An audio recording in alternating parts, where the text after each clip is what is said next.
मी काही सत्तेत गेलो नव्हतो, त्यांचेच फोन मला आले होते, लक्षात घ्या। हे वक्तव्य आहे बच्चू कडू यांचं।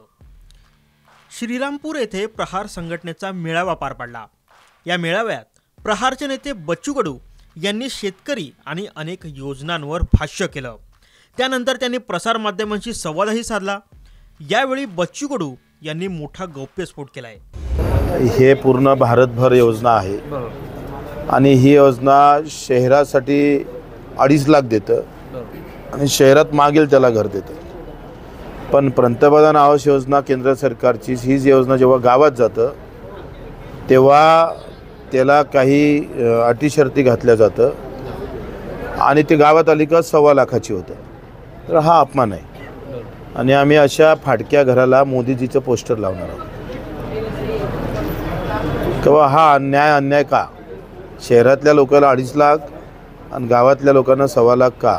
मताची किंमत आमची सारखीच आहे आणि मग लोकशाहीमध्ये अशा प्रकारचा जातीय वाद निर्माण करत असेल, अशा प्रकारची विषमता निर्माण करत असेल तर त्याचं आम्ही रोखठोक, आमच्या विरोधात आम्हाला सत्तेतून बाहेर काढलं तरी चालत, आम्ही त्याची पर्वा करत नाही।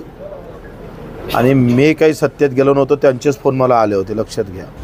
बच्चू कडू यांच्या या गौप्यस्फोटानंतर त्यांनी निवडणुकांवरती भाष्य देखील केलं। निवडणुकांचा ट्रेलर जेव्हा सुरू होईल तेव्हा आमचा रोल काय असेल ते सांगू, असा इशाराच बच्चू कडू यांनी दिलाय।